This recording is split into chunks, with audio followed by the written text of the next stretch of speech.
Don't just live for tomorrow, or just live in yesterday. Just be glad for all you have that's in today. Hey everyone, Connie here, and welcome to my blind reaction to One Piece, episodes 958 to 961. So, yeah, another set of episodes to get excited over here. And we're entering Act 3. Act 2 ended with everybody getting ready to execute the raid on Kaido and all of them, but there's apparently a traitor in their midst because someone is feeding Orochi some information, and some important information at that.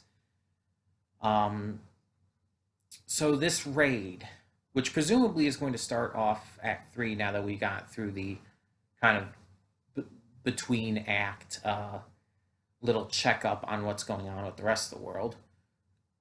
Presumably we're going to start the act with the actual raid, and things are going to go wrong. Excuse me. So yeah, fun times.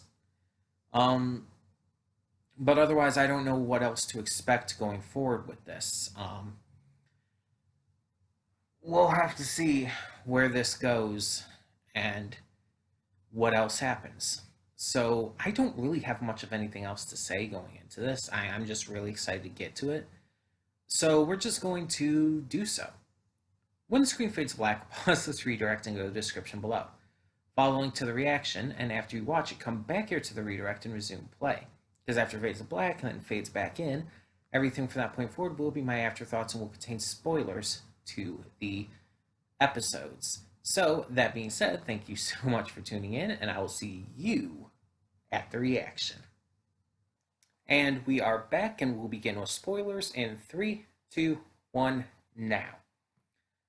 So, that was not quite what I expected. If I'm being honest, these first 4 episodes, well, technically first 3 of Act 3, because the first episode here was actually just stuff with the Marines and all, the Navy, kind of still going in with the between act kind of information. But what we got, there's just so much happening.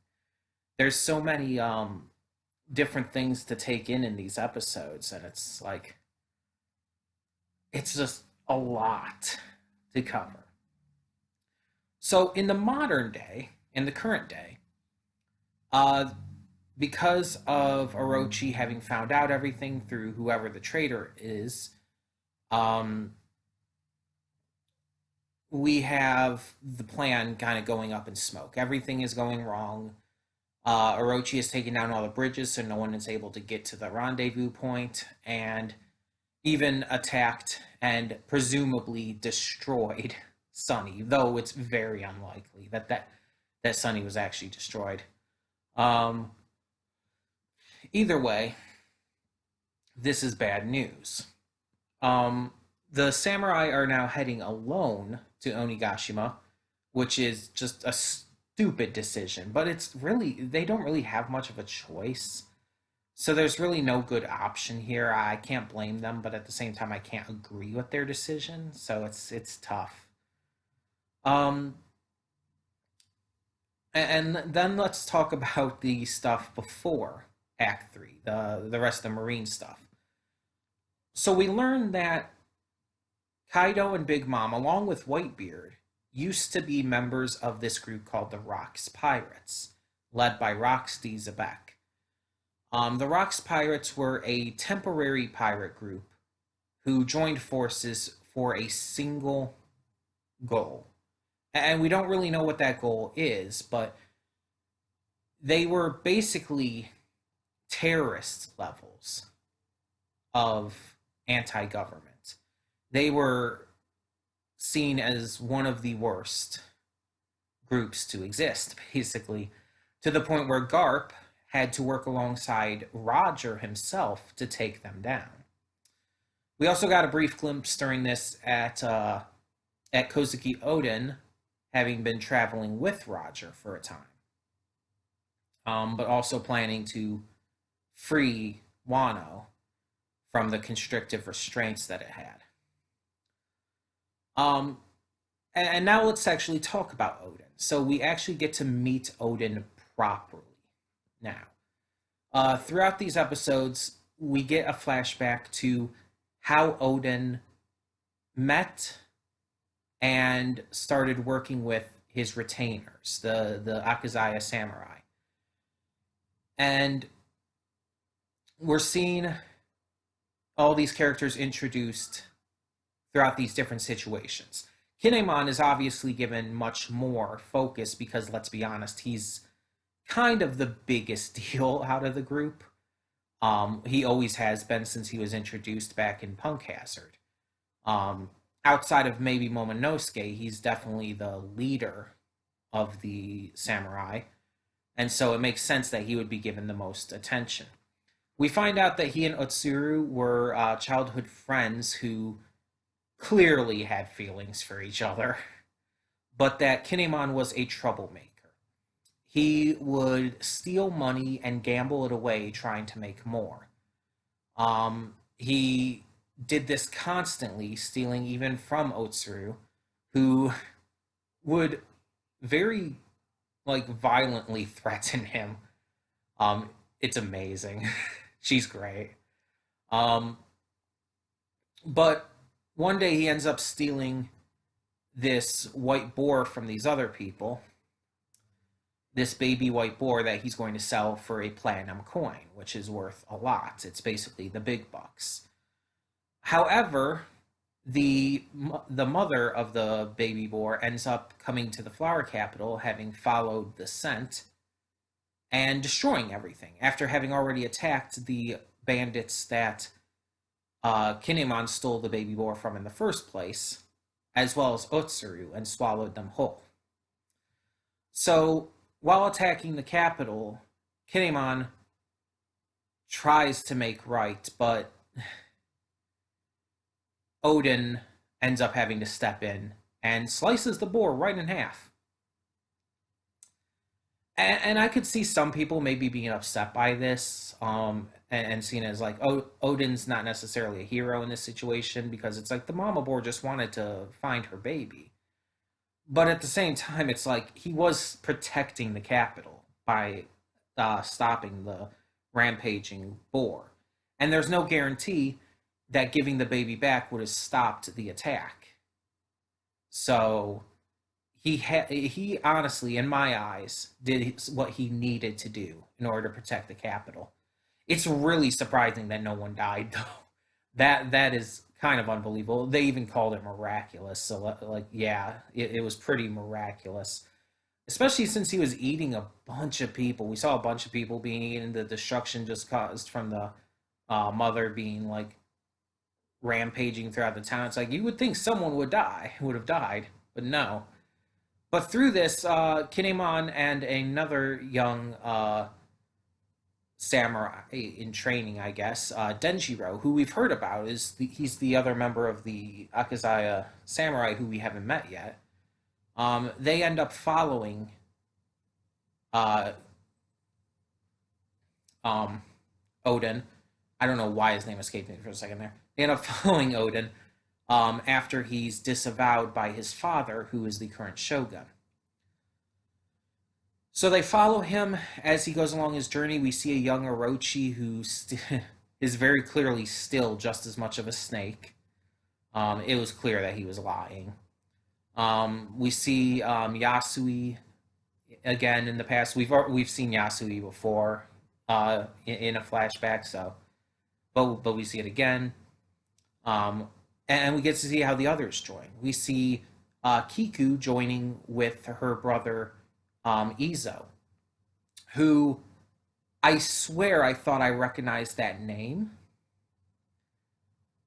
And I was right. I actually looked it up. This was actually something like, normally I wouldn't because I would be afraid of spoilers, but I just looked it up just to see if the character had appeared in the series before. I wasn't going to look at any like anything else, any big story details or anything. Basically, I just looked up like, okay, the character of Izo, when did they debut in One Piece? Izo was in Marineford, serving Whitebeard. So Izo has been shown before. Izo has been in the series prior to this. I thought I recognized the name, and that's where I would recognize him from. Okay, so oh geez, I accidentally hit the tripod there. Sorry about that. But yeah, that's where I recognize the name from. Because I definitely recognized it. But I don't know anything else. I didn't look at any other information about him. So yeah, apparently he's Kiku's brother. Looked like big older brother as well. But we see how they join. We see how almost everyone joins. We don't see Dogstorm or Cat Viper yet. Um, and Ashura Doji at the end is about to fight him. So yeah, we're getting a big picture here, though. We see how Kanjuro joins and all of that jazz. Uh, Rizo. It's kind of fun to see. Um, throughout this entire flashback and all, we also get to see Odin's personality, and he was a troublemaker like Kinemon, except he seemed to be trying to do the right thing most of the time. Um, like when he was cooking and eating the Odin over the fire, the funeral fire, for the cremation of the one guy. It was actually as tribute to him, and it's like, oh, okay, sure. Um, but yeah, he seems like he's a good-natured guy. Just like he definitely has a fun personality, but he also doesn't seem to understand that some of the stuff he's doing is wrong or just is causing others issues with him. He doesn't seem to understand. Um, but yeah, he's a really interesting character so far. Um, I don't know what to think of him quite yet. I don't know whether I like him or not. I think it's too early to tell and just too hard to tell based on what we've been shown so far. I like the idea and I like the kinds of stuff he stood for, but just overall I'm not sure how I feel about him like as a whole. You know what I mean? Um Otsuru was always really pretty like when she was younger and current day, so great to see that again. Also, speaking of, apparently they're saying Otsuru is dead, but I'm kind of doubting that. Like it was in the current day because they're saying that like all the people of the town were burned alive, and it's like I don't know. We saw her and the people of the town standing up against what's his face, the lion dude, but I'm doubting that they're actually all dead, especially Otsuru. I don't know. I just feel like I just feel like Oda would not do that yet. Like there's definitely death and shit in this arc, and there's definitely a lot of heavy stuff, but I feel like Oda has been setting up for a reunion for them, so I don't think that she's dead. Um,